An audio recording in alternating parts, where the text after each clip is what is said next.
Katika kanisa ya Kiadventista ya Tonga, na tumehubiriwa na mapasta wetu wa kanisa ya SDA, na wametuambia tuwe na amani siku ya uchaguzi.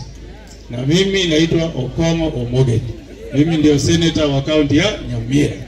Sisi tumesikia umetuma viongozi kutoka kaunti ya Kisii, walikuwa hapa. Wengine anaitwa Mheshimiwa Osoro, amekuja kutisha sisi, kutuambia kwamba ile kura ambao wananchi wa Nyamira watapiga eti wataiba. Wananchi mtakubali hiyo? Mtakubali hiyo? Mheshimiwa Rais, umeona hiyo ni sauti ya wananchi wa kaunti ya Nyamira. Sisi tunakuambia utuache, utupatie uhuru, tuchague viongozi ambao wanataka katika wadi zetu 3 za kaunti ya Nyamira. Hatutaki fujo, hatutaki uwizi wa kura.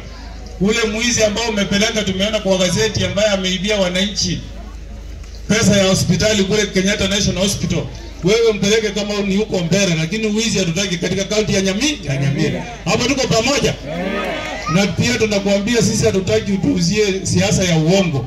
Uwezi ukadanganya wakulima wa chai, kwa sababu niko kanisa leo, mimi naongea kutoka kwa kanisa. Uwezi ukadanganya wakulima wa chai eti kwamba umetengeneza kilimo, ati umepata bonus mzuri, na ila kwamba umepata shilingi 10. Rais wametengeneza bonus kweli? Hakuna. Kwa hivyo usituletee uongo mheshimiwa. Na sisi tuna imani.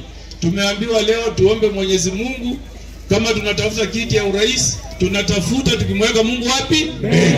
Na 2027 kwa imani ya Mwenyezi Mungu, kwa sababu mimi nazungumza kutoka kanisa, tutaweka magoti chini, tutaomba na tutainua Biblia, na kwa imani ya Mwenyezi Mungu tutaweka kijana yetu anaitwa Dr. Fred Okello.